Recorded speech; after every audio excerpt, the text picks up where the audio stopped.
Mini Jake, the tribe has spoken. Fuck you, Kevin. Aw, fuck you too, sweetie.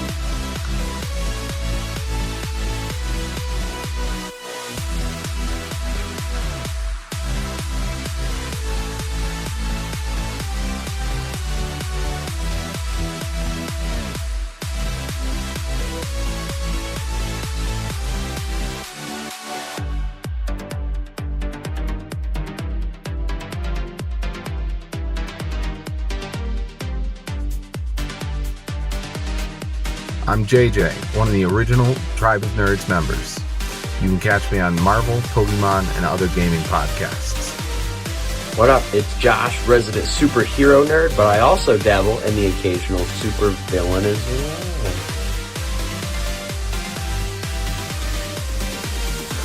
Some may know me as the Chaos Gremlin, but really I'm just Joe King.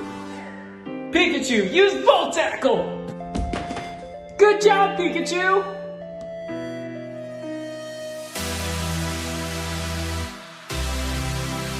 On the Tribe of Nerds. Shannon helping. I can't believe it. Because Shannon was helping. What are you looking at me for? It's not my fault. The worst part's over. Wouldn't be so sure about that.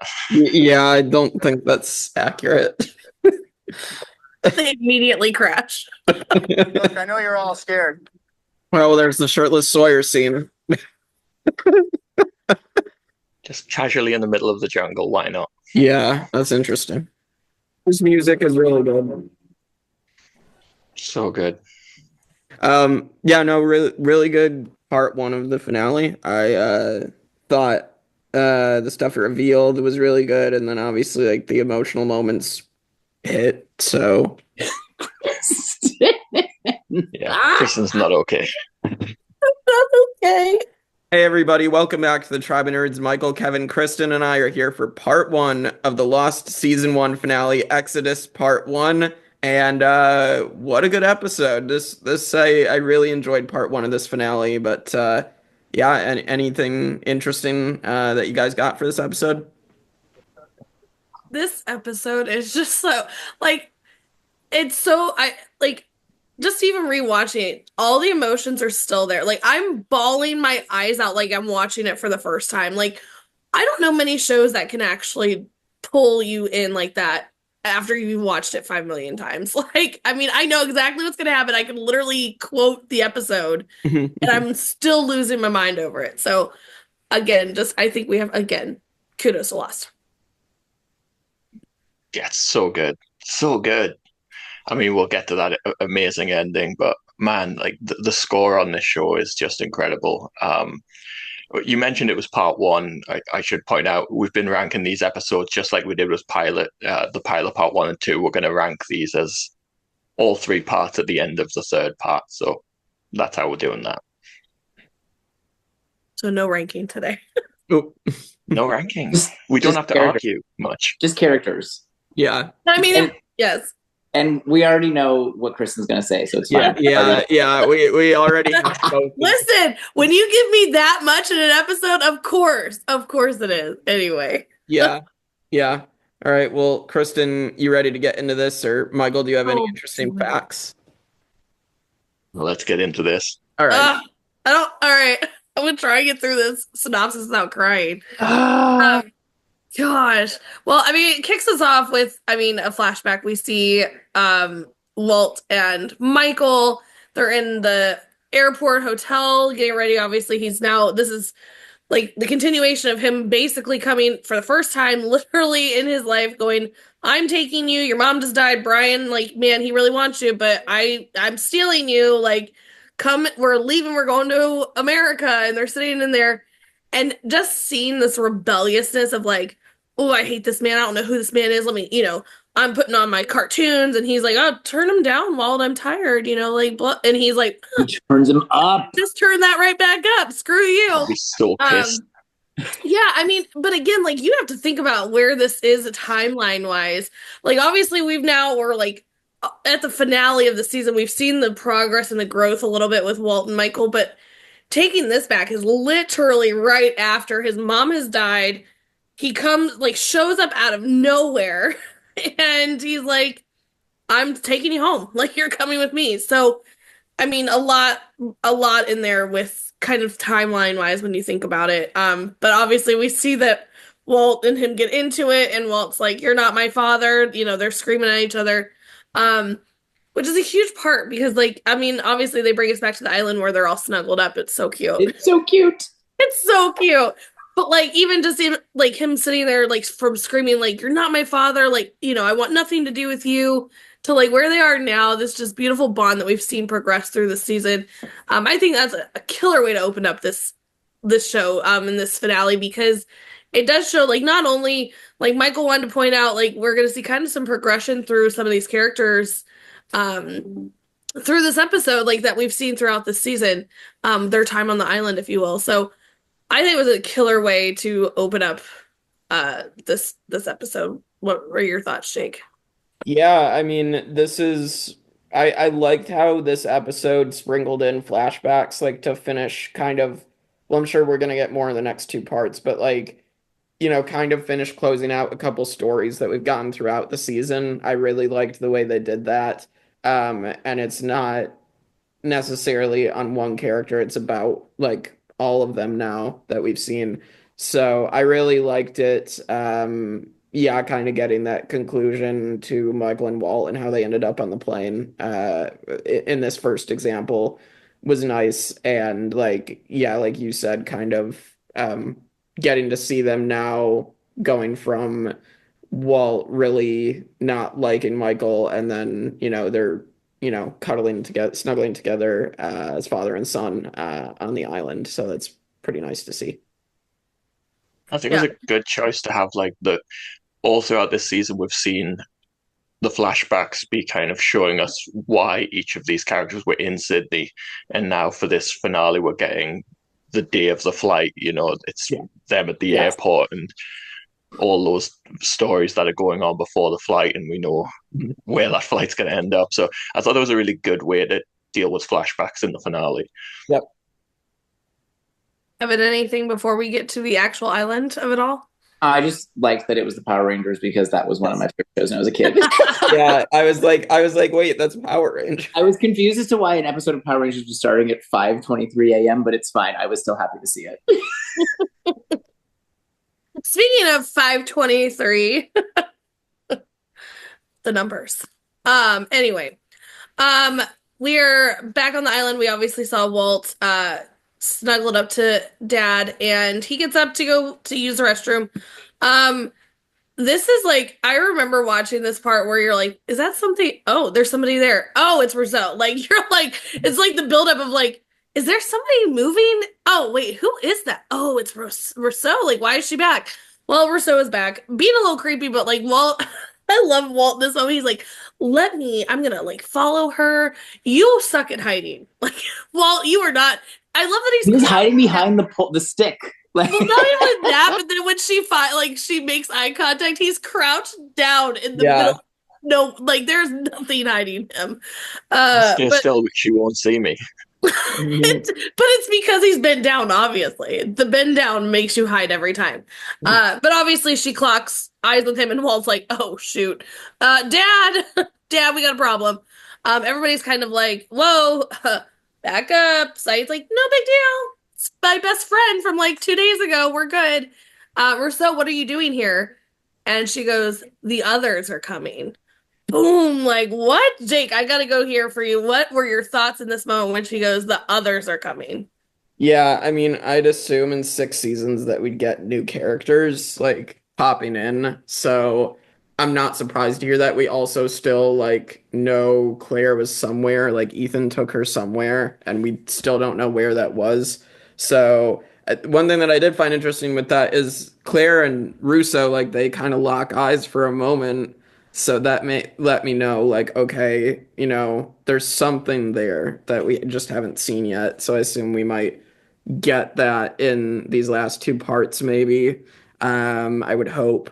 So I found that really interesting. I wasn't like entirely shocked by this point that there's other people there. Like we've expected that from what we've seen so far. Yeah. Michael, Kevin, anything that you guys want to add here? The others are coming. So ominous. So ominous.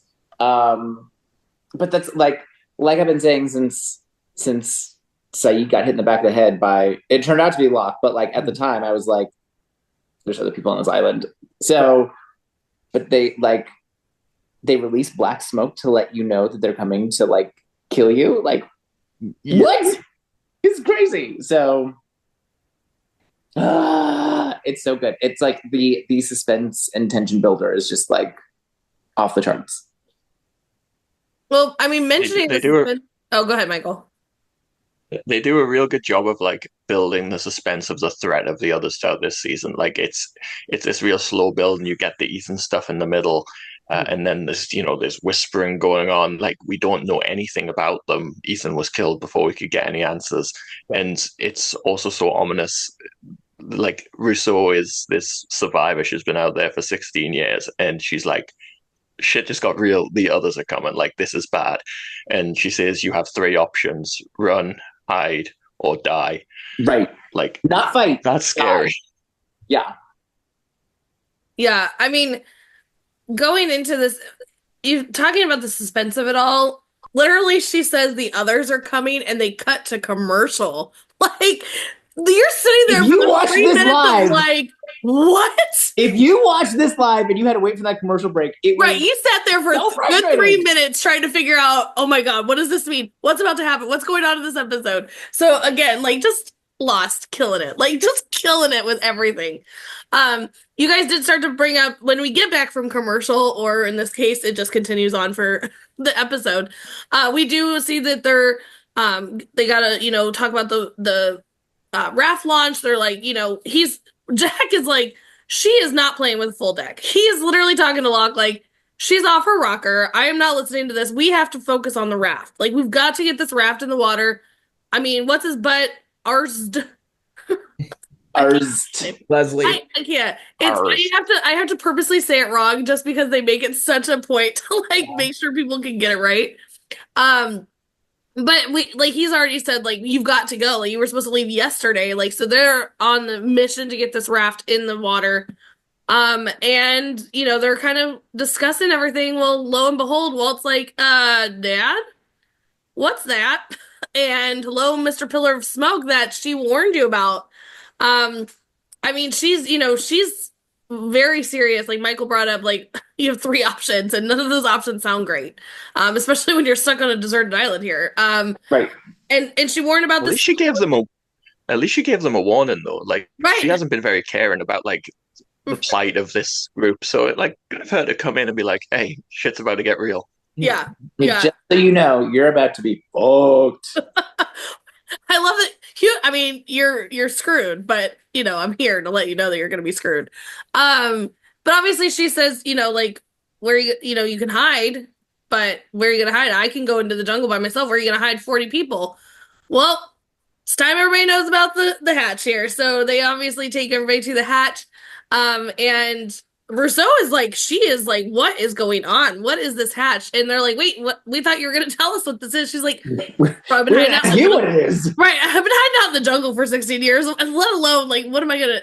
So obviously they are, Saeed is the voice of reason here. Like, why are we talking about this? This could be theirs. Like, what are we doing? This could be here? where they come from. Right. And so of course Locke is like, hey, Rousseau, I remember that you blew up your little shelter. Where's that stuff? And she's like, oh, the dynamite. It's at the Black Rock. So we're getting a lot of things that are thrown at us here. Jake, what are your thoughts going, in this moment? Like, there's so much chaos of this. Like, I love that Lost threw like 5 million things at us, and you're like, but wait, I'm still recovering from the smoke. Oh wait, what's this Black Rock? Oh wait, what about the raft? Like, you're like, they threw a lot of stuff at you. So Jake, what were your thoughts here? Well, I still have a ton of questions throughout the season. Like, I just feel like I'm waiting for so many answers on things, and some of them do get answered so far. But no, I mean, I was a little skeptical when Russo was like, I have no idea what this hatch is. It's like you've been there for 16 years and you know, like obviously presumably you're like part of other people being there, like you know other people are there. So I just find that odd that she would have no idea what this hatch is.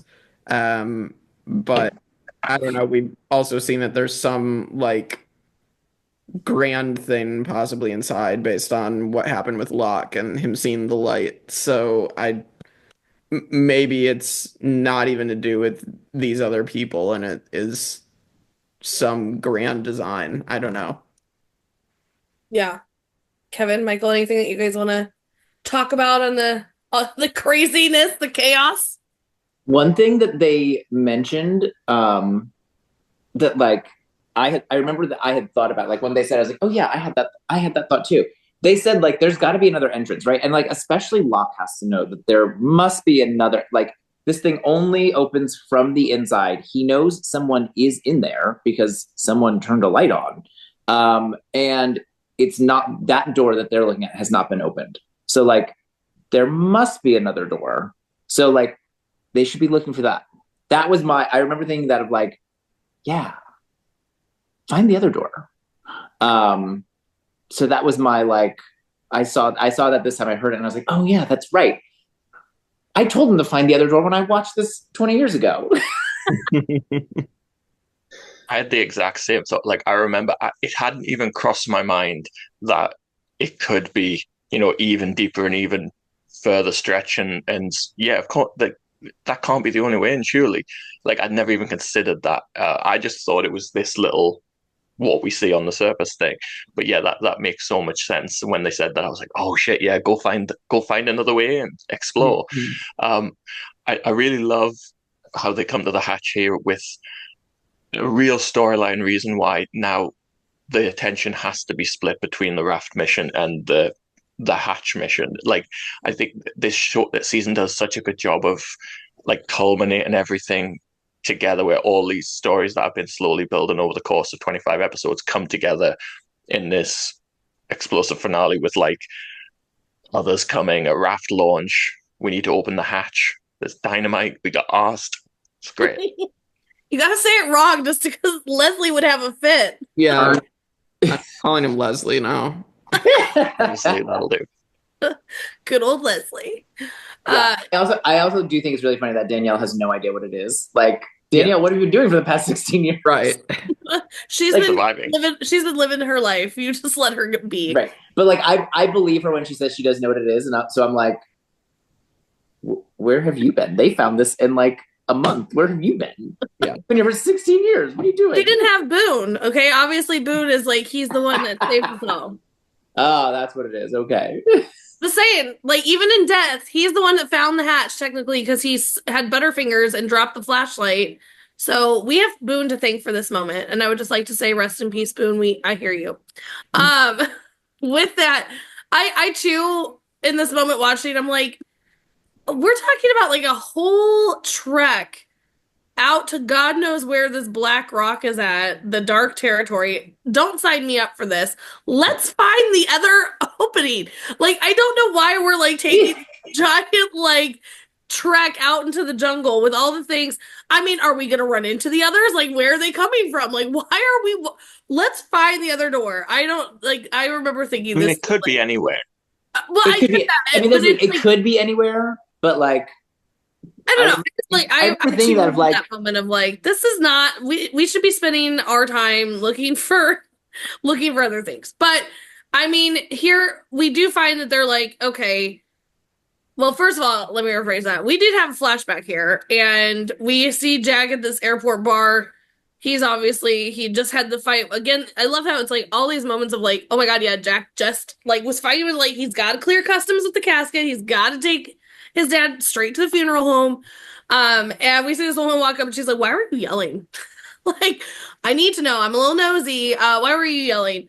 Of course, they have a moment here where he's like, my dad, I got to get my dad home. It's his funeral. She has a great moment with him like, hey, it's going to get better. And then they're like, we'll have the next drink on the plane, which is like, oh, man. Dang it. They obviously didn't get to have their drink on the plane because it crashed. But in rows 23 and 42. Yes. The numbers were there. But yeah, it was a cute moment that, again, like they have all this promise of like, like, oh, we'll have the next drink on the plane, and it's like, no, you won't, because we're crashing. Like, it's just so sad to think of like all these things that people were planning. Like Jack's planning on a funeral, you know what I mean, and Michael's just trying to figure out what the heck I'm gonna do with my kid when I get back, and this kid's fighting me. Like all these things that they're thinking that they're gonna get to do. And then they don't because this plane crashed. So it already starts to hit on your emotions a little bit when you're watching these flashbacks. I would like to point out that they have now decided that they have to do these things at the same time. We've got to launch this raft. A few of us are going out into the jungle to find the dynamite, but everybody needs to focus on this raft. Let's get it out.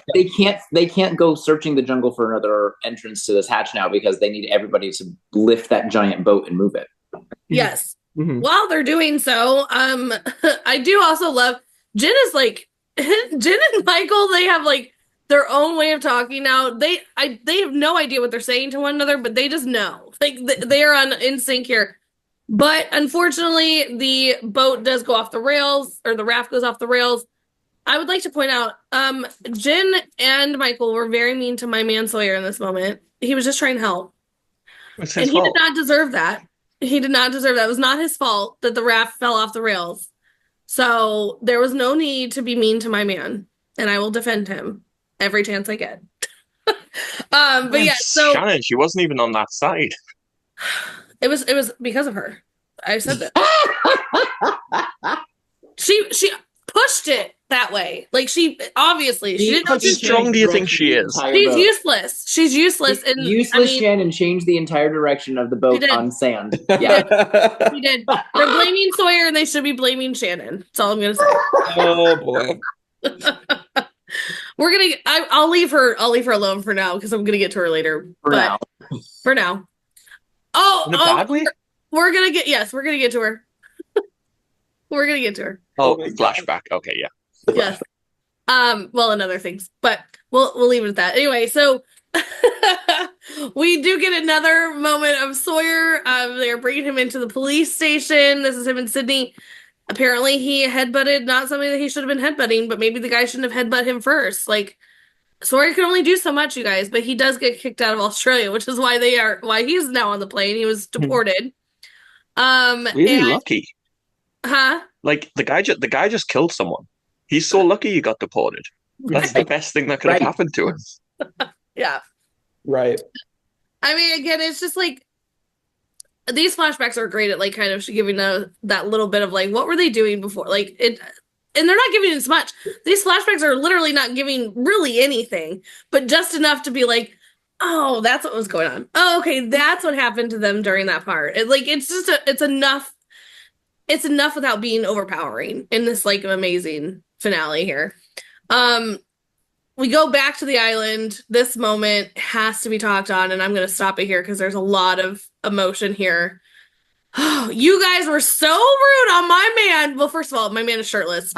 Let's just say he's shirtless, and thank you for that. But that's not the main focus. Sorry, you guys were so mean a couple weeks ago when he figured out that he was talking to Jack's dad. You're like, I can't believe he didn't tell him. That's so mean. I was not mean to him. Listen, I'm defending my man. I couldn't say it because Jake doesn't know. Yeah, I didn't know. I had no idea. I know. Anyway, but we do see that Sawyer and Jack are technically saying their goodbyes here because Sawyer's going to go off on the raft. Jack is like, I'm leaving because I got to go get this dynamite. A very, very sweet moment between these two that are kind of always at each other's throats. Like they are the complete and total opposites of one another. Like not even Jack and Locke, but like Sawyer and Jack are definitely, we've got good boy and bad boy.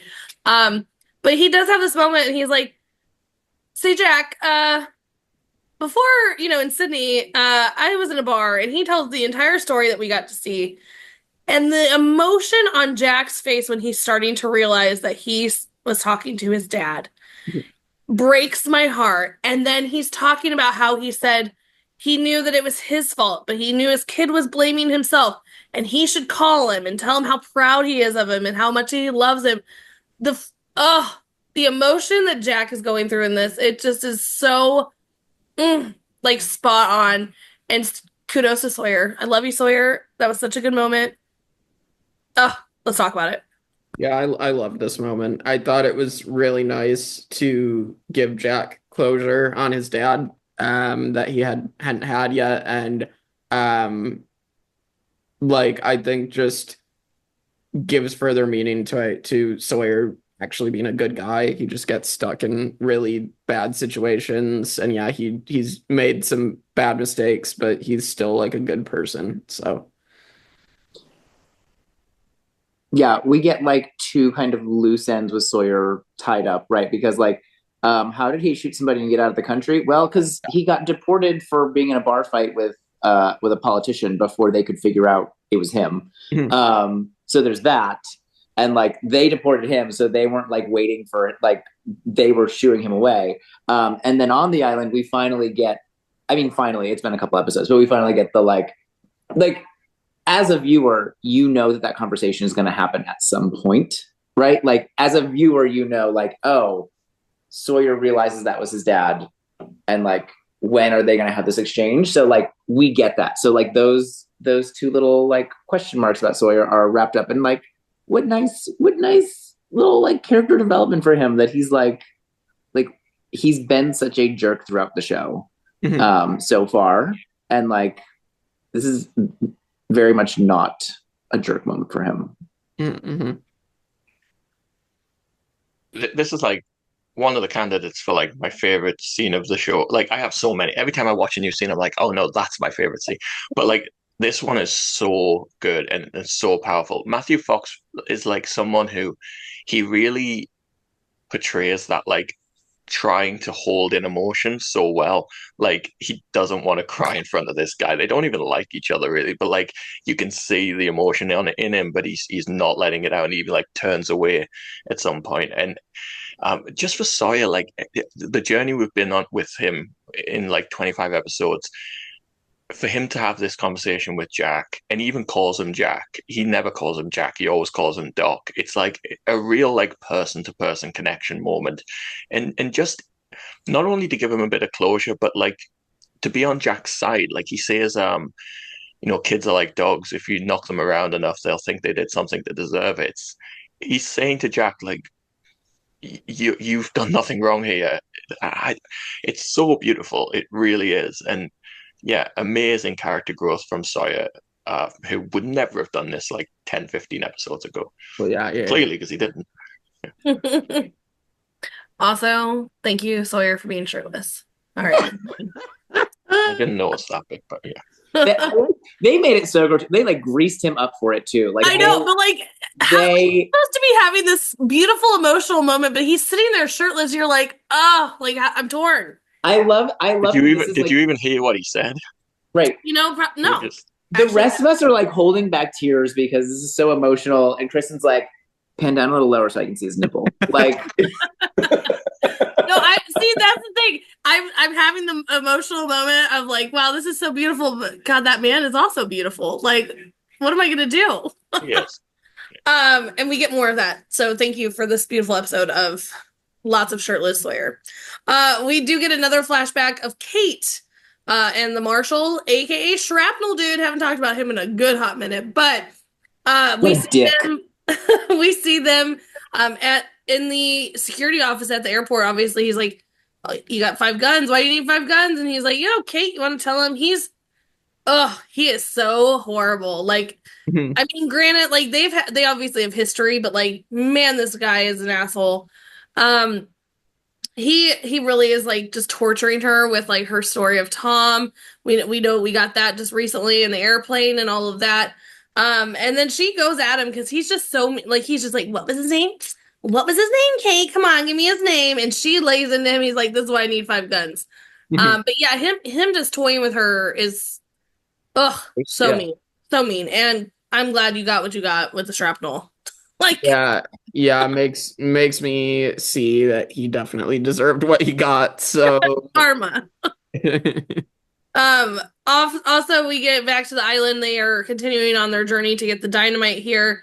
And then we have Leslie, good old Leslie. He's like, you know what? I'm out. Like, dude, you just traveled all this way to just be like, I'm out? What? Yeah, that pissed me off. I'm like, I'm so glad that he was my least favorite character, like, of the past episode, just because, like, come on, dude, like, don't say you're gonna go and then bail because things are too hard, or What did you scary, think but, they like- were all doing on these missions, Arst? Right. But here's the funny part about this. The only reason why he's on this is because he's like, you can't, like, I'm a science teacher, because apparently that makes him like the weatherman, knows how to handle dynamite, all these things. But he's like, I have to go with you because this dynamite's been out there for all this time. Like, I need to show you how to handle it. And then for him to be like, oh, just be really careful with it. No, idiot. No, I thought I would like jump up and down, throw in the air, like have a good old field day with it. What? Like, I just, Leslie, and I'm gonna say I'm kind of on Leslie's side. I feel like I'm so often like in complete disagreement with all of you. But like, I know, I honestly, love it. If he found out that they were going to the dark territory, that Montand lost his arm, that all this shit went down last time she went here, I totally respect him being like, I wanted to help, but I didn't sign up for all this. I'm out of here. And he just leaves. There's something good about just saying, you know what, I'm out. This isn't Shark Tank, okay? You can't just be like, you know what, I'm out. Shark Tank. Your teammate lost his arm here, and for that reason, I'm out. Fuck no. That's not how this works. You are on the mission now. Oh my god. Listen, that was good. Quote of the episode. That is the quote of the episode. Yeah. This isn't Shark Tank. I'm dead.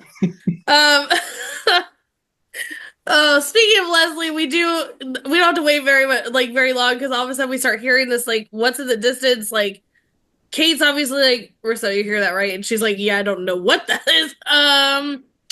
This is new. Let's figure out what this is. Nope, it's Leslie. Leslie screaming because he's like, we've got to run. And lo and behold, our monster is He was back. so dirty, too. Yes. Must have fell, yeah. Yeah, he is fallen. But our monster is back, and of course, everybody takes off, but Locke and Hurley. Locke's like, we're good. Rousseau and Jack and Kate are hiding in a tree, and Kate's like, what is this? And she's like, oh, it's a security system. No big deal. Security system island. I don't know if this is only because I have watched the show before, but I love the ambiguity. What do you think about that, Jake? I mean, The it's security system.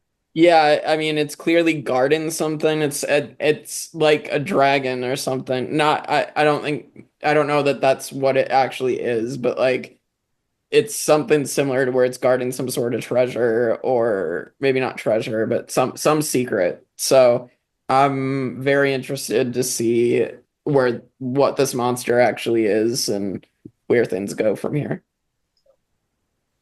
Love it.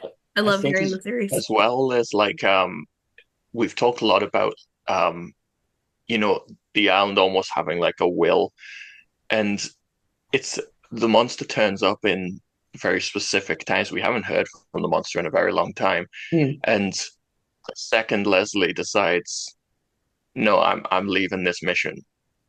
Yeah. The monster arrives, and he's corralled back to this group. Like, Yeah. Again, is that thing of like, he's supposed to be here. Like, you're not going back to the beach, Leslie. I'm sorry, but this is the mission that you are on. This is what you signed up for. The monster was on team, you guys. Yeah. The monster's got our backs. Yeah, it could very well be a sort of fate type thing to get Leslie back to them, but I don't know. I'm curious. Well, on that, here's another very beautiful, heartwarming moment that involves a person I cannot stand, and I'm gonna make it all about how much I hate her here in a second. But we do see. Oh, it's coming. It's coming. At least I warned you. We see that Walt has brought Vincent to Shannon. It's gonna be hard to get through this one because you guys know me and my animals. He obviously cannot bring Vincent on the raft, and he knows that Shannon is dealing with Boone's death, and so he says, "I think you should have Vincent. He's gonna take care of you." Oh my god. He talks about how like Vincent was there for him after his last day. I can't. We lost Kristin. cannot. Brian Kristin at it again. How many? We had the dick counter. Can we have the crying Kristen counter? Yeah, it's Ding ding ding. Oh man. Okay, we see. I've got to get it together. I got to get through this. But he had this moment with her of like Vincent was there for me after my mom died. I could talk to him because nobody would talk to me. So good. And she's like, okay, I'm gonna take care of him, but only until you get back and you get us rescued. Like, thank you for this. And you just see kind of, I will say this moment with Maggie Grace, like you see, she does a great job of showing that like she was kind of like, what do I want with your dog? Like being her total bitch self, like she is. Then to go so soft and being like, okay, I really do need Vincent. Like I really need somebody to talk to. So kudos to Maggie Grace. I will not say Shannon because, but kudos to Maggie Grace. But let's go to a flashback because now it's over. Now it is all over. The tears are now gone. Shannon is a bitch, but we do get to see Boone, so yay for that. This is a flashback of them in the airport, obviously right before we see that she had a moment with Saeed, didn't know it was Saeed. I'd be interested to know if Saeed would still be loving on Shannon if he found out that she was the reason why. Just throwing it out there. But we do see him say, can you watch my bag for a moment? She doesn't even look up at him, and she's like, yeah, sure, whatever. Boone comes back, couldn't get us into first class. Of course, that's Boone's problem. And she's like, well, why not? And he's like, well, maybe you should stop yelling at people, Shannon, because you're being a bitch, and we're not getting anywhere with that, so shut up for 5 seconds. Obviously, they continue to argue. She's like, you have no idea what I'm capable of. He's like, nobody listens to you. We do see where then she goes to airport security, and is like, some Arab guy left his bag. I don't know what it is, but like maybe you should check it out. He went towards the shops, and then she like turns around to Boone like, see? No, this is not proving anything. It proves you're a bitch, Shannon. It proves you're a bitch. yeah. No. I was just gonna say right after like 9/11, like this type of thing, like she's gonna go to a security guard and report an Arab man for just leaving his bag. Like yeah. Okay, hold on. I want to like real quick. I want to go back to just to remind everybody. Fuck the security guard, whoever he was, who was hauling in Kate because he's a dick. But okay, here's the thing with Shannon. Oh, hi, King. King says hi. We're talking about pets. You want to come say hi? So here's the thing with Shannon. Shannon is, like I said, my theory is that in the real world, she is the smart one. She is the one who gets things done. She is the yes, manipulative, but like the smart one, right? So like he is now again questioning her, like, well, you can't do this and you can't act like that. So she's like, I can do whatever I want. Like, I don't know who you think you are to tell me. And we see her like she wasn't paying any attention to him. If she wasn't going to do anything with that bag, she told him, yeah, whatever. And she was going to walk away and forget it. And it isn't until she has to prove to Boone that she is number one, smart, number two, paying more attention than anyone thinks she is, that she's like, oh yeah, by the way, hey, an Arab guy left a bag. Like, that's really weird, right? You should probably go check that out. Like, just to fuck with Boone. Like, nothing to do with Saeed. It's not even about Saeed. It's just about like putting Boone in his place, because in the outside world and not on the island, she's the one in control. She's the smart one. She's the powerful one, and he's the lapdog. So yeah, I actually think this is super interesting on her part, that like because now she's on the island and she doesn't have any of that anymore. And that's not how the people on the island see her. As noted by, they don't see her that way. And only Walt sees that like, she's like, they don't trust her. No one talks to her. Saeed talks to her, and that's it. Like, no one talks to her. And so he gives her his dog because he like feels bad for her that she has no one to talk to. And she's like clearly hurting. And there's no one to comfort her. So like, who took care of me when my mom died? My dog. So you can have my dog now to help you through. Like, Walt. But yeah, I think it's easy to write Shannon off as just a bitch, but I think there's a lot more to her than just being a bitch. You don't have to like her. I'm not saying you have to like her. Like, yes, she does some like mean things, but I think she's much more than just a bitch. Yeah, I agree with that. Like, the intentionality was not against Saeed there. It just is interesting to know another thing of like, you know, post 9/11. So Yeah. Also, I think the placement of these scenes is very important. This is less about flashback Shannon and more about current Shannon. And they show you this flashback of Shannon, how she was before the crash. And then they show you this vulnerable Shannon on the island. And this show's all about growth. And like all of these characters have grown over the course of the season. And even if you don't like it, Shannon has grown a lot in the space of this season. Yes. And like that really cold, like stone-faced Shannon that we see in the flashback, counteracted with, And she tries that. emotional, vulnerable Shannon. She tries that at first. She's like, "What do you want?" Like, what? But like, she's vulnerable. Like they don't see her that way, so she isn't able to be that person, and so she has to be her actual self. Yeah, and even like the Kristin said about her being like rude to Walt in the beginning. Like she wasn't. She was playing with him. She has like a smile on her face. She says, "What makes you think I need a dog to look after me?" She's not being mean to Walt in that moment. Like I think that's such a sweet scene. And again, like to focus on Walt as well. We've talked about like the maturity of a 10-year-old in owning up to burning a raft. A couple of episodes ago. For him here to recognize his own grief that he's still going through with this girl that he doesn't really know, but that she just lost someone really close to her, and that Vincent helped him. Maybe Vincent can help her. The fact that he even thinks about that is like, you go, Walt. Like, what a good kid. I love that. Oh, it's just again, dog thing. Can't do it. But yes, okay, so she is no longer a bitch, she's just gone back to useless, so it's fine. I had to do it. All right, so we do see that come back off of that flashback here, we do see that Saeed is kind of prepping Michael. He's like, here's all these things that I've gotten ready for you to make this successful. Here's this like satellite, here's this tracker, here's this flare gun, like all these things. Like, make sure you do this. Make sure you're only putting it on for a little bit because you don't want to waste the battery. This will help you find the ships that you need to find. All these things setting him up. But again, to prove, like we've said many times throughout this season, what would they do without Saeed? Like, Saeed is like, here you go. Like, I have now prepared you for everything that you need out there. Island MacGyver over there. Right. It was like quietly in the background as well. Right. Like he just does it. Right. He's just like, yeah, nobody asked. He's just like, here you go. I've created all these things for you. But also thanks to Hurley because he got the batteries from Rousseau. But anyway, we do see them. They have reached the Black Rock, and I want to stop here. Jake, Black Rock is revealed. What were your thoughts when you saw the Black Rock? How did the ship get there? Like, Middle of the jungle. Yeah, it reminds me of the first Uncharted video game when there is in that game, one of the earliest stages is a German U-boat in the middle of the zone. Like, it's just like, how do these things get there? And like, that's the intriguing part. So yeah, my mind was definitely blown in 2005.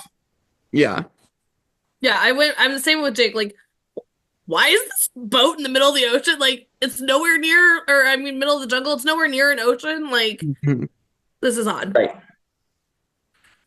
And I think just again, like they've mentioned Black Rock several times ever since Saeed got the maps from Rousseau. The Black Rock has been mentioned a lot. And I don't know about you guys, but I just took it very literally that there was some area of the island that Rousseau has been, whereas there's probably some like mountainous black rocks. Like it's just an area. Yeah. It's the name of a ship, and the ship is in the middle of the jungle. Like that is just such good like twist writing. I love it. Right. Yeah, it's like you're sitting there watching this, like Jake is for the first time. You're like, oh, we're about to see this giant black rock. Just kidding. It's not a giant black rock. It's this random ship in the middle of the jungle named the Black Rock. Again, kudos to Lost. Like, we could say this almost every scene of like, great job, Lost. And an old-fashioned ship as well. Like that's an old ship. Like, how long's it been there? Yeah, we're thinking a Black Rock, so it's going to be like a mountain or a hill. There's going to be like a cave. There's going to be dynamite, and it's a ship that looks like it's like from like pirate days of yore. Like It's just in the middle of the jungle. Sarah would have immediately run and got on the She would ship. have gone and looked for the ship's wheel. Hopefully, tripped over some dynamite on the way. I mean, hopefully, we could only hope for those things. It's just, I think, we know that Rousseau stumbled upon this because then she created these maps about it. So we know that she's been there for 16 years. I mean, obviously it's been longer than 16 years because like Kevin points out, this is a very like old piratey ship looking thing. But I mean, that's where your thought goes too. Like, when did this get here? Like, it's in really good shape too. Like all these things that you're going through your head of like, I really was prepared for this, like Michael was saying, for this literally to be a rock, and now I have 5 more million questions about this ship that we just got that's in the middle of the jungle. Yeah. I'm also trying to like prepare myself for this next scene. We have a flashback of Jin and Sun, and again, this is like this character development. I'm trying to get through this ending here. We see him like them at the airport, obviously, like with the casual racists. Yeah. Yes. Who the fuck's this lady? Yeah. She is a Karen. She is a Karen. Yeah. But yeah, Yes. I mean, we do see that they're kind of like how they were when they first got to, Jin, like she's like serving Jin, he's being the dick that he was, like, just we don't know again all these, like we've seen now they're from their previous flashbacks, this story, but like again, to see where they were, and then now, I mean, they're not great right now, but like they are, because it's just so beautiful. Like we get on this, I can't, this scene, y'all, I'm gonna try and get through it. Jin is leaving. Mm-hmm. They're not speaking. They've, for all intents and purposes, have gotten divorced, basically. Island divorced. She brings him the counter of crying. I'm trying so hard. Crying, Kristin! She brings him a book of all the things that he would need on the raft phonetically. Oh, yeah. Okay, hold on. So sweet. The care. Like phonetically as well. It's so sweet. Right. It's not even just like spelled out, like phonetically, so that he can start. And you see him in that moment going, like he's trying. And then and she's like, starboard. It's, oh man. Then we get to this moment. She's like, you don't have to go. He's apologizing to her. He says, I'm so sorry. I love you. I have to save you. We're here because of me. Oh my God. This scene alone is enough to just rip your heart out. The love that he has for her. We know that all these things that have led up to this, they didn't have this great marriage. Then he found out that he was like, all these things. Talk about this so I can go cry. Yeah, this is beautiful. I thought this was an amazing moment. And this being the reason Jin can learn English and I thought it was a beautiful moment. When he says, stay with Jack, he'll protect you, and she says, but who's going to protect you?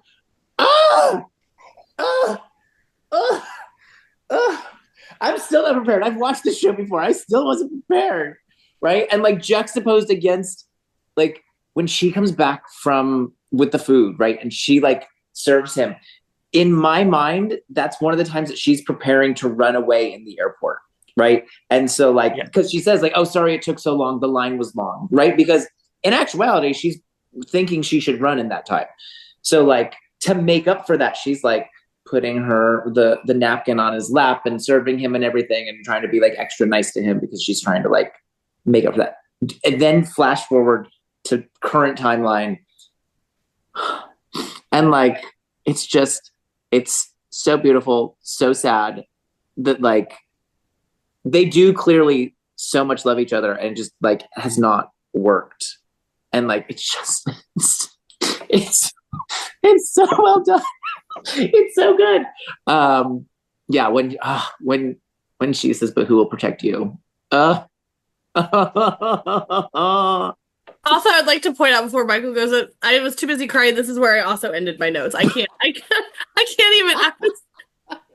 It's going to get worse as well. We've got to get to the I end. know, that's what I'm saying. I couldn't even finish the notes. On the Sun Jin thing as well, it's like they haven't spoke really. There was that brief moment where they interacted when Claire was giving birth. But this is the first time they have a real conversation, and it's so emotional. They're both amazing. Like, again, it always gets me when like strong like male characters that you don't see very vulnerable or emotional, like I said with Jack earlier, when they break, it's so true. Like, it's so heartbreaking. It really gets me every time. And like Jin has been this like very stern, cold, like for a lot of this season until we start to see the more of his character and who he really is. So seeing him break down in that moment, and again, we've talked about like Michael, about like several characters making themselves the victim. Sorry, the bad guy to protect people. They're not on the island because of Jin. They're on the island because of Sun's fucking dad. That piece of trash. Yeah. But no, Jin's taking responsibility. We're here because of me, and I'm going to make it right. And yeah, I just, it's so nice for them to have that moment before he goes off, and who knows what's going to happen with him. Like, they don't know, what's going to happen. This could be goodbye for all they know. So yeah, it's so sweet. Well, and you have to think about this too, because Michael's told this to Walt, because Walt and him just had this moment, last episode, where he's like, we're going to come back for everybody, right? And he's like, I mean, it might be hard for us to find this island again. And he's like, well, we'll just fly around. Like, these are the things, is like, this could be goodbye forever. They could be rescued and never find this island again. They could not be rescued. They could he was worried about sharks attacking the raft. Like, all these things can happen. And the fact that they're literally saying goodbye for they don't know if they'll ever see each other again. Right. Oh, God, let me start crying again. So bad. And like, there's also something like really powerful too, that it's like the thing that was like the straw that broke the camel's back was Sun learned English behind his back, right? And now she's taking this thing that was like the cause of this big rip and like using it to reconnect them. Like, I wrote these all down for you so that you could have these conversations. Like, these are simple, basic words, and like these will help you. And like, it's so good. It's so good. I don't know if I can continue the synopsis. Yeah, well, I don't know what you have written down, so you have I didn't write anything down. I'm just saying, like, gosh, it just keeps getting worse after this moment. Oh, God. Okay. Let's try and get through this. So we get this, we fixed the raft. We are well on our way. Thank you again for Shirtless Sawyer. He comes to the rescue. I have to say this to get my mind to get out of the crying. If people need to pause in this moment, we understand. This is the most beautiful moment of the island, of seeing Shirtless, greased up, sexy. Oh, thank you, Sawyer and Lost. But with that, he is again, like, we just saw this moment where Michael and Jin were kind of like moving on without him. They're kind of got in their groove. He's like, I want to help, but like, they're not even including him. And for him to go off and he's like cut and measured to size, and to see like Michael and Jin be like, oh yeah, all right. We probably should have had Sawyer help. Like, look at what he did. He wanted to help. Moments. What? He wanted to help. We know. And he did so good. Right. He's because he's normally such like a loner, and he like wanted to help the group. Yes. So sweet. So obviously the raft is now fixed. We are ready to launch. Let's get this thing in the ocean. Also, another moment here that I think is just so like not in the forefront, but so beautiful. Charlie is collecting letters to put message in a bottle, like for all of the loved ones to be like, I mean, Charlie's making fun of him, like, yeah, I'm stuck on an island, like whatever you want to say to your family and stuff.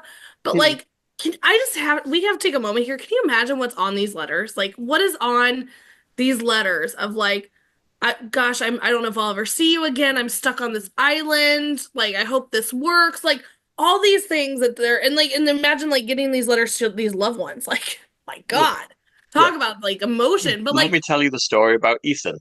There was this guy called Scott. There was a polar bear. There was a polar bear. It's gonna sound like a fever dream. Like, there was a polar bear, then a man kidnapped a pregnant girl. Yeah. So you guys take it that route, and I'm all like, it's probably so beautiful, and you guys are taking it to their nuts. It just is like, it's not really in the forefront, but it's mentioned a couple times where Charlie is going around getting all these letters. There is the moment, again, I always love a Charlie Hurley moment. They are my favorite. He's like, don't read it, dude. And Charlie immediately starts to go read. He's like, I said don't read it. He's like, okay, all right, sorry. Like, you're Hurley. I thought it would be fine. Like, whatever. It's just, again, these cute moments between those two. And this other moment, gosh, you guys, like, this is another heartbreaking. No words are needed. Sawyer searching for Kate. We know that Kate took off asking, have you seen Sawyer? Because he's off fixing the raft. He's searching for Kate, and it's, oh my God. It's so, again, no words needed. It's so emotional to see that face of him like, where is she? Where'd she go? Like, it's okay, Sawyer, I'll be there. I mean, he just brutally exposed her like one episode ago. Yeah. Like maybe she doesn't want. But she was also looking for him. But she was looking for him. But like, also that's I know. Like, they're not talking. They're mad. Well, you know what I mean. Like they just like literally, we had them at the bonfire. We're leaving tomorrow. All these things. They're still there because they are talking. Like she's like, bye Sawyer, good night. Like whatever. For them they don't know that each other's looking for one another, but like we know, and you're just like, oh. This is so sad. Right.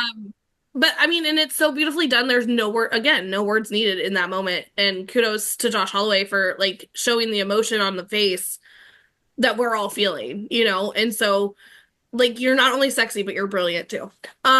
With that, we do have them getting the raft into the water. They are now on this journey to rescue everyone. The emotion here is unmatched and beyond. The Vincent, I'm not even going to talk about it because I can't, because I will start crying again when he tells that Vincent running after him. Listen, the only way that I'm going to get through it is by making a joke, and clearly Vincent knew he did not need to be with Shannon because she's useless, and so he was trying to run it. The only way I'm going to get through it. So you guys take over because Can I make my least favorite of the episode, Kristin? You cannot. Listen, it's the only way that I'm going to get through it. I'm not even going to try and go through all the things that were happening in this moment because I will start crying. Yeah. But that was my only way to get through that moment. I don't actually think that. Obviously, Vincent was doing that for other reasons. Again, see, this is why I stopped. So, guys, talk about this ending here. Because, I'll just be over here crying, reliving it again. Yeah, the Vincent moment is just adorable. Reminds me of my dog. And so, like, I just really thought this moment was... He's like, I'm here. He's like, stop talking about dogs. Every time we talk about the animals, it's crazy. Yeah. He's starved. But it was just an adorable moment, and it's sad because then I'm like, oh, is he gonna get to the boat? And then Walt and Michael are gonna pull him on, and but unfortunately, he's gonna be staying on the island without them. And as I mentioned when we were doing the reactions, watching, the music is incredible. Michael Giacchino is unmatched, I think. So the music is so good. It's like, because it's triumphant that like, yes, they got the boat in the water and they're off and they're doing it, but there is that like undertone of sadness too of like, but they're separated. Oh, it's so good. Oh. And I think like we live in an era now where television like this is more normal, and so going back to watching it, it's like, oh yeah, you see this stuff on television in terms of like scale and like quality. Like this was network television in 2004, and like just all filmed on location, like literally putting a raft in the water, your entire cast, it's all real, and this incredible like blockbuster cinema like movie quality score for a network television show. It's like, it's so good. It's the greatest television score of all time. Like, not even close. I can't think of anything that comes close to what Lost did music wise. No, we get shows that are this good, and they're 10 episodes. We got 25 episodes in this season. Like, it's insane. Oh, it's so good, and there's so much of it. Oh, I love it. Listen, like I told Jake earlier, like we're all supposed to think of that loyal pet that didn't want to leave our side, and we're supposed to cry. They want us to cry watching this. That is the point. They did it well. It's and like Walt having to yell like, "No, Vincent, go back!" And Vincent listening. I can't. It's so well Go done. back, Vincent. I can't. I mean, I also have to bring up here. You also can't have a dog or a baby on that boat, by the way. That like it's not possible. Yeah, you can't bring for sure. you can't bring Vincent. You can't bring Claire and the baby. You can't. Turnip head. There's also this moment here where the raft is in the water. They put the sail up. Everyone is cheering, but it's God, this moment where we're all so happy, like we're gonna get rescued. This is gonna work. Like it's in the water, it's floating, the sail is up, it's moving. But to see the sadness of them have all said goodbye, they basically have become family. They survived this plane crash and just like I think that what they do here with Sun and Jin, again, like God, they're like killing me this episode, but like what they do here with Sun and Jin is that this is how kind of they're all feeling. They're all so happy. Like it's like they want you to see this, that this is joyous, right? Everybody's cheering and they're like, yeah, the raft, whoa. But then the sadness and it's showing with Jin and Sun. It's like you get both of those in this scene of, oh my God, like I'm so happy they've been working on this raft and it was burned down and now they're out there on the ocean. We're gonna get a rescue. Oh my God, but like look at Lake Sawyer didn't get to say goodbye to Kate. Vincent's like this all the sadness. I can't. Yeah. So good. And then of course we end this episode after all of that with that pillar of smoke just to burn in. And again, to think about this moment of us having to wait a week, they end it like this, and we're like, oh my God, what is happening? What is gonna happen? I need to know right now. So we have the scene of the boat and the music, and it's triumphant, but it's a little bit sad. And like, yes, they're going to get rescued, but then you see the black smoke, and there's more coming. Like you could have ended the season on the boat leaving, right? And like we'll find out next season what happened when the boat left, right? Like you could have done that as a storytelling device, right? But instead, it's a 3-parter, and they let us know there's more coming. There's more coming next week, because here's the get prepared. But think about this episode is so jam-packed and so full of emotion, but like bringing new questions in, answering questions. This, like you're saying, this could have been the finale. This literally could have been the finale. We could have ended right here. But the fact that Lost was like, I'm gonna make this a 3-parter. It's not just a 2-parter. It's a 3-part finale. Chef's kiss again. Lost, killing it. For sure. Well, if that's the end of part 1, we have our favorite and least favorite characters. All right. I can go first. There's a lot of, I don't know. I'm thinking because there's so many options. You know what? I'm gonna give it to Sun for favorite character. Just like being able to teach Jin English and like just that moment of them having a positive moment back together, and like that was really nice to have. Least favorite, Leslie. Like, dude sucks. The fact that it took me a second to be like, who's Leslie? And then be like, oh yeah, Arzt. Yeah. Get him out of here. Good old Leslie. My favorite, I'm going to make Kristin very happy. I'm going to go with Sawyer just because he really does help in this episode. Not only it's a little moment, but like cutting the mask to length, and he's also very sweet when he's getting on the raft and he takes the letters from Charlie, and I don't know. I think he likes to be this outsider, and I think you see in moments like that he quite enjoys being like a part of the group and more social and having relationships like that.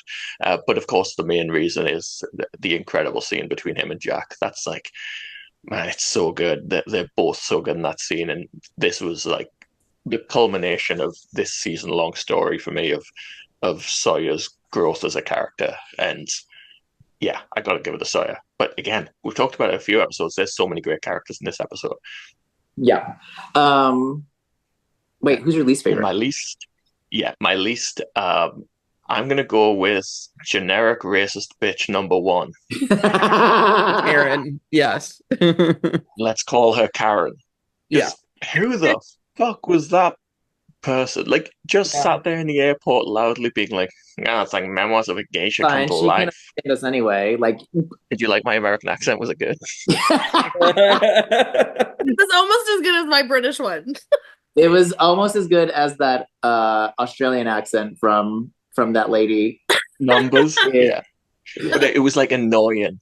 I was trying to be annoying as well. Like, she just sucked. Like, oh God, I hope she was on that plane. I hope she was burned in the fuselage. Maybe she was in like not the section they're already in. She was one of the ones that was, when they were swimming to get out of the plane. She was the lady underneath the water at the waterfall when they were getting yeah. Yeah, that would be good. That was Karen. Yeah, fuck her. Racist bitch number one. The racist bitch number one. Not just racist bitch, but generic. The first one. Generic racist bitch. God. No, so I was torn between three. So it was Sun and Sawyer and then Walt. And all three of them, it's because of what they do for the other characters. So like Sawyer obviously does the thing for Jack and like and Sun with Jin, just like, listen, if I could cry, that would be when I did cry. But then also Walt with Shannon, and like seeing how isolated she is and seeing that like she really does, like she needs someone to talk to, and like this helped me with my mom, so it can help you with Boone. Like, it's so thoughtful. And then him having to tell Vincent to go back, like, and the hilarious part in the beginning when he's like being the kind of like unruly child who being kind of a jerk, because sometimes kids are kind of jerks, to like to that exact flash forward moment where he's cuddled up with his dad. Like sometimes kids in shows are severely underwritten because they're just there to be somebody's kid and somebody else's plot device. But like, he is a full character with like things to do and character growth and development. Also a really solid like actor. He's not like an embarrassing child actor. He does a really good job.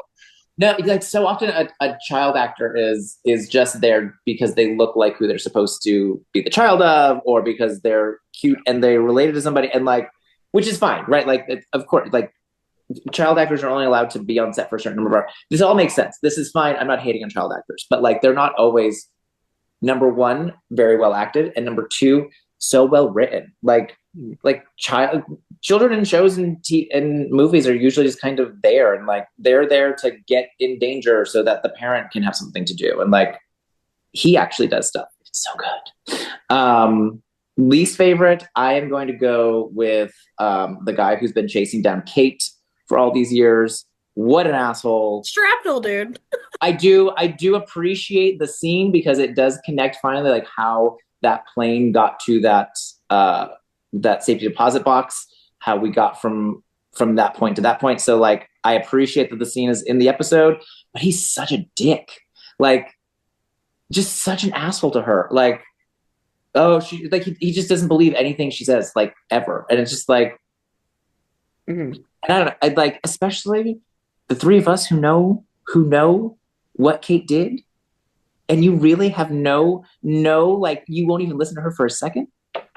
Fuck off, dude. Yeah, it's so annoying when like somebody is just constantly like negative against a woman for absolutely no reason whatsoever, but just keeps going and going and going and saying how annoying they are and that they suck and that they're useless. Right. And like, we know that this is. It was a slap to me, Kevin. I don't think he caught that, but that was a slap. I was talking about Kristin with Shannon. Oh. No, I'm still just thinking about like, she wants that toy as like the memento of Tom, and like this guy just sees it as just another like F you, like a way for her to give the middle finger. It's like you don't think it's possible that this person like cares about other people. Like, what an asshole.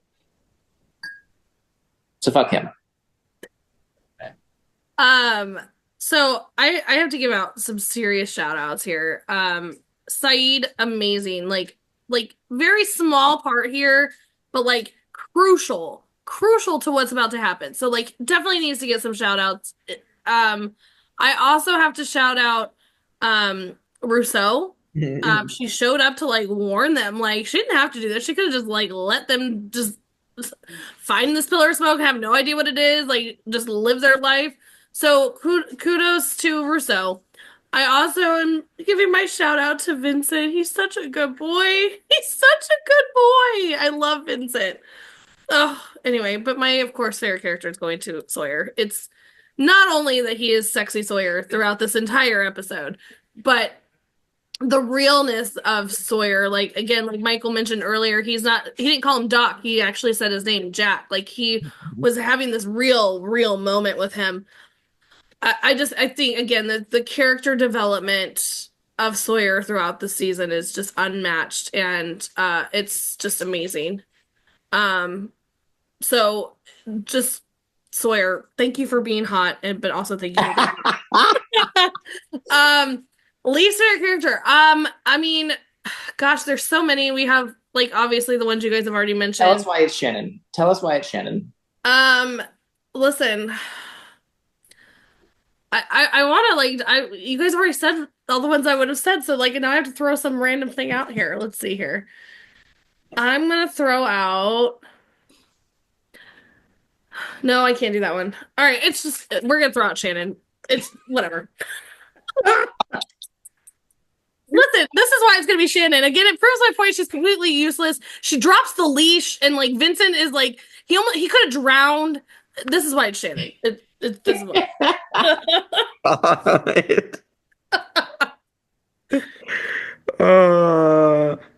I just realized I was frantically searching for my episode ranking list, forgetting we're not doing it in this episode. I don't even need it. Yay! I was so stressed. All right. Well, with that, we will have part 2 and part 3 out shortly after this, and our lost Survivor Brant steals. So definitely tune in for Shannon will go first. Shannon.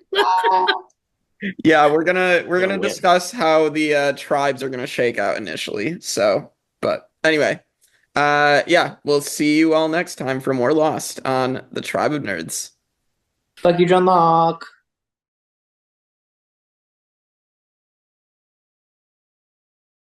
Hello, everyone. Welcome back to the Tribe of Nerds After Jake, the spoiler section of Lost. So if you have not seen Lost in its entirety, I'm talking the entire series, get out. Get out, get out, get out. This is your time to go. We've watched it so much. We know everything. Right. We're not watching ourselves. We give you plenty of time here. Everything. Right. I mean, if you're still lingering, it's time to go. Like, legit, go. All right, it's been enough time. Oh my God! The finale is here. I'm so excited for Jake. It's like Christmas. It is. Oh my God. I've been waiting for this moment. Like, golly, it's getting so. Like, we know so many things are about to happen in part 2 and 3. Like, where do we want to jump into this? First of all, we'll just go there. Not even like into the full series, but like, where do we like? I know where I want to go. Where do you want to go? I have one little thing that we probably won't talk too much about, so I'll throw that in first. There's a really cool moment that I don't even know if I picked up on it before, but it really hit me this time. When Rousseau comes to the camp and she says she saw a pillar of black smoke in the jungle, it cuts to Locke, who like looks at it like, huh? Because we know Locke has seen a pillar of black smoke. He has seen the monster in full. So it's not what Rousseau is talking about, but it's an interesting thing of like, did I just freeze? You froze for a second, but it's an interesting thing of like, it's not what Rousseau is talking about, but Locke is like, oh shit, I've seen a pillar of black smoke. Right. So it's cool that he has that little moment there. Yeah, I never picked up on that either. But yeah, that's a definite thing. I love that we can pick up things. We say this all the time, that we can pick up like random stuff that we never noticed before. Um, I know exactly where I want to go, and I want to go to We're Taking the Boy. We're taking the boy. I cannot wait for Jake's face. Oh my God. Like I cannot wait for Jake's face here. It's Like we're all just speechless. We're all literally sitting here speechless because this moment's gonna be so good. Okay. For all those that are still in the spoiler section, you know exactly what we're talking about. It's when the others come and take Walt. We had Rousseau coming, she'll come in, next are coming in saying, hey, like they're coming for the child. We already know all these things that are about to happen with Rousseau stealing, Aaron. He's not gonna be Turniphead pet anymore. His name's Aaron. And I have to try so hard not to call him Aaron. I know. And so then we find out that she was wrong. She had the wrong kid because they were coming for Walt, which again, we know why they're coming for Walt because Walt is special and they want to know all these things. They want to run some tests, which we do see, Miss Clue coming in. There's a name you haven't heard. You love Miss Clue. Love Miss Clue. She wants to know all about Michael or what Michael knows about Walt, all these things. So that's why they have taken the boy. But it's our first like hot take to which we're led to believe dude in the beard is the leader for quite some time, which we're gonna get to Henry Gale, which turns into Ben, who's the actual leader. Ugh. That happened so soon. That happened so soon. I know, like literally I'm doing it with Kason right now, but like the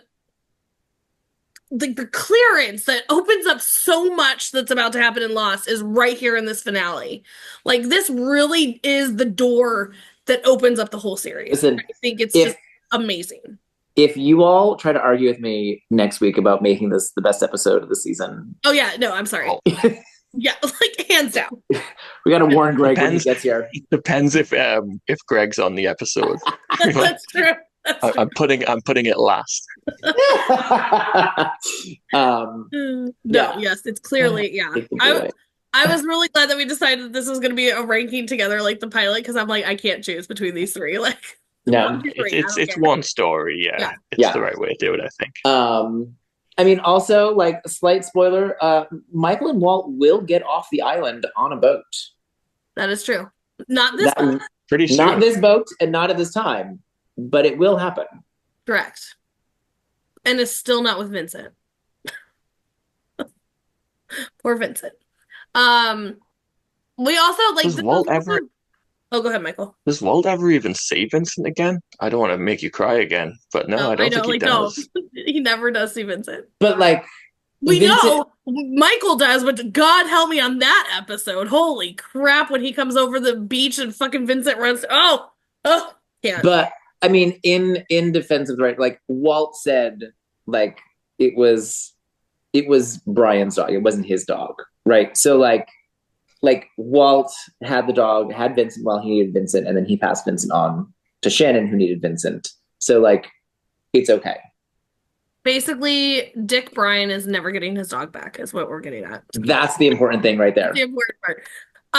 No, but I mean, also this is leading to a part like that's gonna play a key part in season 2 is that Shannon is watching Vincent for Walt, and Walt keeps appearing, and where she's using Vincent, it's actually one of the like most hilarious lines when he's like, "You're following a Labrador, not a bloodhound." But like she's like, "Fine, Walt, you're always trying to run off to see him," and so it's just that's gonna play a huge part, obviously. I mean, my favorite episode of the series when she finally dies, but. Oh, I really can't be on that episode because I can't sit there for an hour while you trash the poor girl who's just been executed. I have a cheering section. It's so frustrating to think about. Like, she seems to be having so much character growth, and it's going to be cut so short. Like, yeah, which like I assume is a combination of the cast was huge, and so like. There's not room to tell everybody's story. So like the cast is huge. They got to get rid of somebody. And then also like, I don't remember, but I assume fan reception at the time was not great for Shannon. I wonder why. So like, I understand why behind the scenes they would do it, but like story wise, like I said, I think Shannon is way more way more than just a bitch. And I think that we're starting to see that, and it's going to be cut short so soon. I will say this, and Michael, you might have to catch yourself. I will say this, that like we do see that when she dies, we do get her flashback, and you know that there's so much more to that story that they could have told. So I do hate that she died when she died. Like, I'm happy she died, but and I say this as Shannon, not Maggie Grace. I love Maggie Grace, but it was, I wanted to hear more of the story, and then we don't get it. So it was kind of like, darn, there was going to be so much more here. There was going to be so much more here. So, yeah. Yeah, I agree. I think she would have been a really interesting character to see more longer term. Like, of all the characters who die in the show, I feel like most of them, their stories feel quite complete. Whereas, yeah, I think Shannon would have been an interesting one to keep going with for longer, but sadly, it's not to be. That is true. Obviously, we know that the hatch is about to be open. We're going to get Desmond soon. And I can finally share my Lost pictures. I'm so excited. But yeah, it's the hatch is going to be a whole nother story. We know we'll get so much of the light. We're going to get so many answers really quickly, where you feel like you're going to get so many, like, oh, it's wrapping up. So no, it's not. It just brings more. It just brings more questions to it.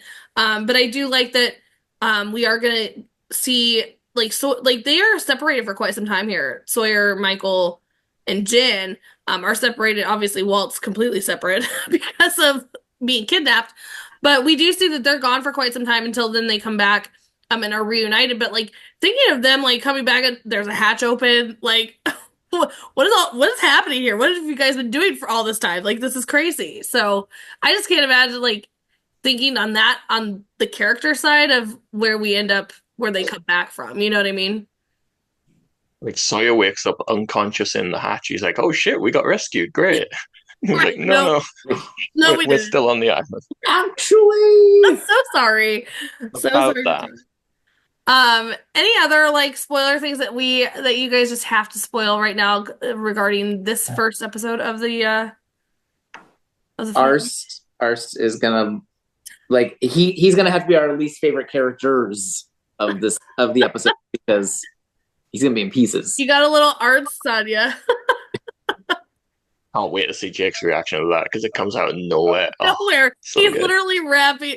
But also, it's so Kaysen points this out, and I'm like, if my 10-year-old's pointing this out, he goes, he picked up the most like grody looking piece of dynamite. And I was like, yes, he did. And then like he explained, and then Kaysen's like, well, I was like, okay. But also, like, I think it's supposed to be intentional on the part of the writers to have this character who, yes, this does raise, the stakes are serious because people will die, but also, like, we wrote this guy to be annoying for him to have this kind of amusing death, right? Like, right. I think they write that, like, we see he's really annoying.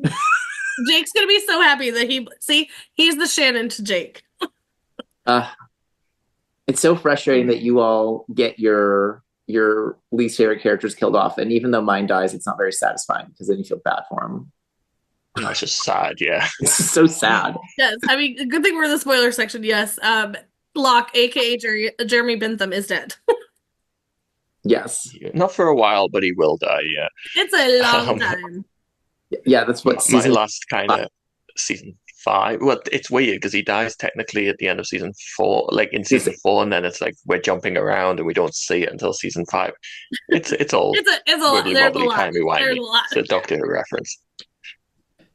My last thing for this section is we also see the Black Rock. This is also going to be a long-running question of what this ship was, and there is going to be.